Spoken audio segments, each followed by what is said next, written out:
กับสวัสดีพ่อแม่พี่น้องเมื่อสุขทุกคนเนาะวันนี้ก็เข้าสู่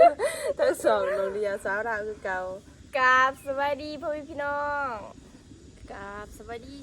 พ่อแม่พี่น้องเมื่อสุขทุกคนเนาะมันเจ้าของกระหน่องจันดาที่เก่าน้องจันดาซึ่งว่าตัวจริงนี่ข้าวคนได้เกาะน้องจันดาFCบอกว่าบ่ให้นั่งสั้นหัวเขาให้นั่งงามๆแน่ว่าจะมื้อนี้น้องพ่อแม่พี่น้องก็เป็นมื้อที่น้องเดียจะออกมาเบาเนาะเพราะว่ารู้สึกดีใจเนาะเพราะว่าบัตรก็ดีใจแน่ว่าดีใจแน่ค่ะแต่ว่าซะบัตรดวงจันทร์ก็ออกแล้วเนาะพ่อพี่น้องนี่ บ่ตรงปกแท้ บ่ตรงปกก็บ่เป็นหยังแต่สิ่งที่น้องเดียจะเว้าแม่นบอกว่าเขาเอาแจกเงินมาเห็นบัตร โอ้จะแล้วโอ้หัวหน่อยเนาะ ซ้ำกัน หัวหน่อยแต่บ่ซ้ำมื้อนี้กาบัตรดวงจันทร์ก็ออกแล้วเนาะแต่น้องเดียก่อนจะไปเว้านั่นน้องเดียจะมีจะว่าคอมเมนต์นึงเนาะเป็นภาษาลาวคอมเมนต์ว่าน้องกินปากปลาแหลกบ่มีผู้ใดอยากซื้อ บ่มีผู้ใดอยากซื้อบ่มีผู้ใดอยากมักถ้าไผมักน้องกินปากปลาแหลกก็คือผู้นั้นหั่นตาบอดหูหนวกอันนี้คอมเมนต์ตัวนั้นน้องเดียก็หรือว่าดื้อไปแล้วเดี๋ยวน้องเดียจะหามาคืนให้เนาะแต่จักนะบ่ให้เบา ไผ เป็นน้องกินว่ายังบ่ คนไทยบ่คนดา อยู่ คนดาว บ้านตัวเองนี่แหละพี่น้อง แม่นบ่เพราะว่าเป็นคอมเมนต์โตลาวเนาะคนไทยจะพิมพ์ภาษาลาวบ่หลายดอกส่วนมากจะพิมพ์เป็นแต่ภาษาไทยเนาะเพราะว่าภาษาลาวคนไทยเขาเจ้าบ่อยากสนใจเนาะ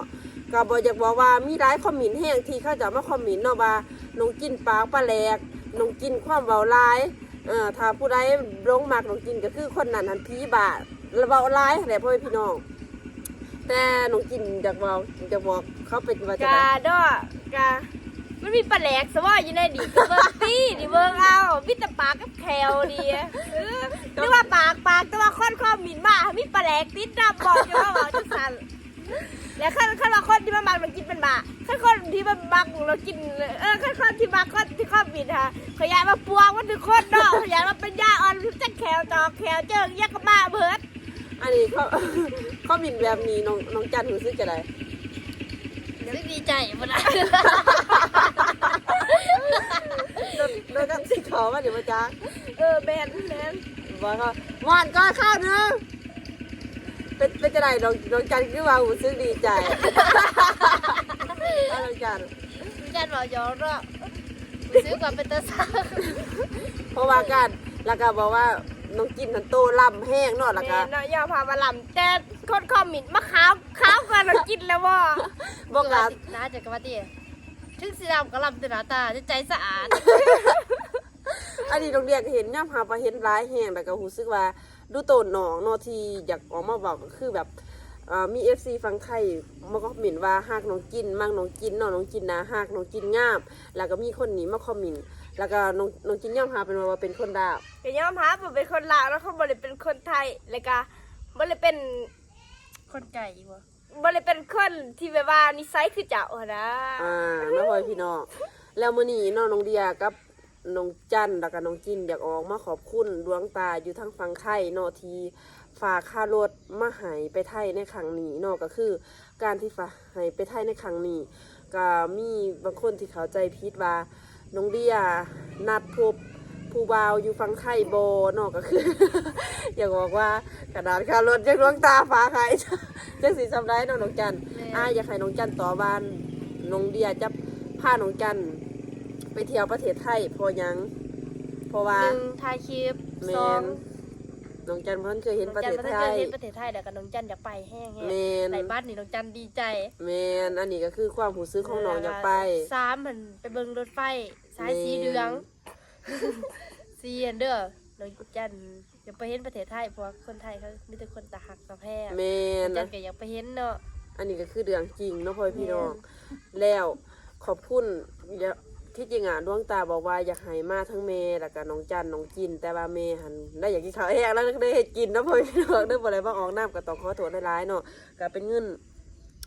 ส่วนนี้ก็บ่ทันได้ให้น้องกินเนาะก็เป็นเงินที่น้องเดียกับน้องจันจะ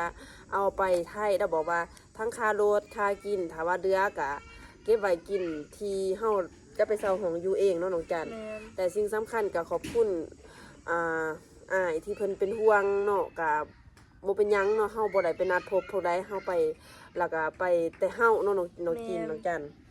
มันกินบ่ได้ไปเนาะ แม่นแต่ได้ว่าเป็นหยัง กิ คื น อบ่ เมารถ เป็นหยังคือบ่เอาน้องกินน้ำไปน้ำเพราะว่าน้องกินอยากไป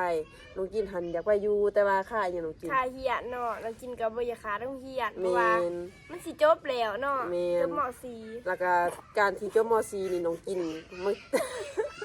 บางทีน้องกินอาจจะได้ออกเนาะพ่อพี่น้องจะบ่ได้เรียนต่อเนื่องจากว่าน้องกินบ่ฟังครัว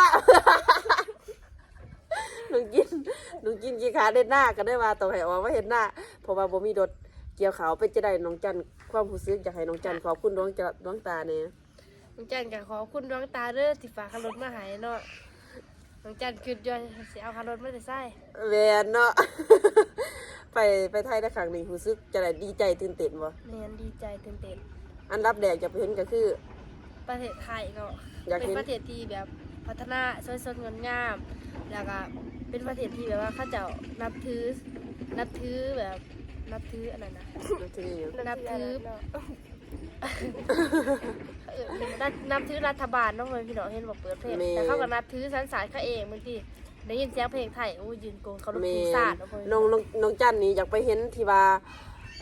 ที่ว่าเขาเจ้ายืนตรงเนาะน้องจันแล้วก็ช่วงเวลานั้นแล้วก็สิ่งสำคัญ FC บอกว่าน้องจันอยากให้น้องจันหันไปเที่ยววัดนึงแล้วก็ใส่ชุดไทยให้เบิ่งแน่เนาะ น้องจันอยากใส่ชุดไทยแต่ว่าคือสิบ่มีวาสนา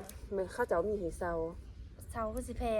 แต่บ่ฮู้ว่าน้องเดียนะพ่อพี่น้องคิงบ่ฮู้หมองปลาบ่ฮู้ทางไปเนาะ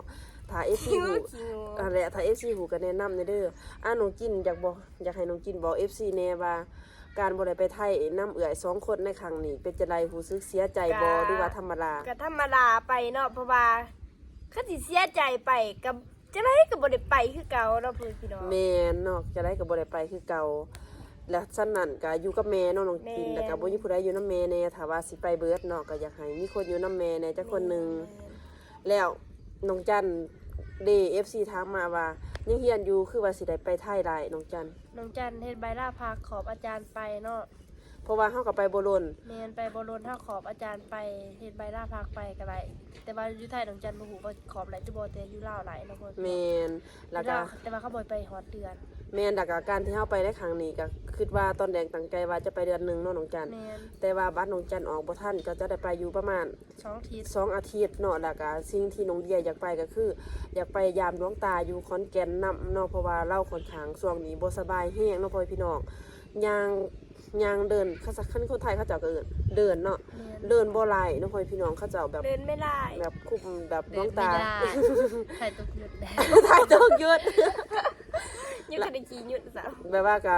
อยากไปยามนะน้องจัน แม่น ในแดกความตั้งใจก็คือ ตอนที่เรายังไปมาหลายเราก็รู้สึกเสียใจเนาะเพราะว่าเราบอกว่าเคยไปเคยมาหลายอย่างผันอย่างนี้แต่เราไปบ่หลายเรารู้สึกแบบท้อแท้ก็อยากเป็นหนึ่งกำลังใจที่ให้เรา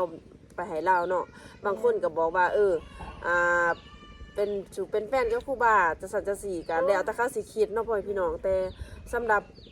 เฮากับเราก็นับถือเฮาเป็นล้านคนหนึงแล้วก็อยากช่วยเหลือเฮาแล้วในตัวเฮาในครั้งที่เราเจ็บเป็นจังซี่เฮาก็อยากไปเบิ่งไปแยกแล้วเนาะน้องจันถึงเป็นเวลาบ่หลายแต่ก็อยากไปยามไปเหยียบไปยามเพราะให้เรามีกำลังใจเนาะ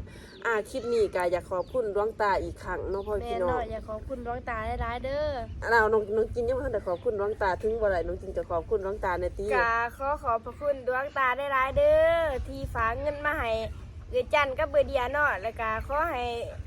ดวงตาบ่ แม่น ดวงตาอยู่ดีมีแห้งเด้อสุขภาพแข็งแรงเนาะลำด้วยเด้อ มีว่าดวงตาบ่มีว่า แล้วก็ดวงตาบอกว่าส่งคำขอเป็นเพื่อนหาน้องจันแล้วอยากให้น้องจันรับแน่เนาะเพราะได้แบบผู้จักดวงตาในด้านที่แบบอยากโทรมาดินน้ำหรือว่าอยากแซดเวลามีเบี่ยงขนาดน้องก็อยากให้น้องจันรับแน่เนาะก็ขอบคุณอีกครั้งเด้อขอให้ดวงตา ดวงตา ดีๆมีแฮงเนาะการไปเที่ยวไทยในครั้งนี้อยากบอกอีกครั้งว่าเข้าไปแต่ซ่องเงินน้องเนาะบ่มีคำว่านัดพบอยู่ไสเนาะก็ฝาก FC เป็นกำลังใจให้พวกเฮาในการทำคลิปอาจจะเห็นอยู่ฝั่งไทยนี่เด้อพ่อแม่พี่น้องคลิปวิดีโอนี้น้องเดียกับน้องจันก็จะได้ขอตัวลาไปเพียงเท่านี้เนื่องจากว่าเดี๋ยวของเขาสิเอารถมาตักน้ำในทางวาดเขาเนาะพ่อ โด แม่ ยพี่น้องถาจะโดน2-3นาทีนะ บอกกันจิ้มนะพ่อแม่พี่น้องก็สบายดี บ๊ายบาย น้องจันน้องกินยังว่าปากปลาแดง ปากปลาแดง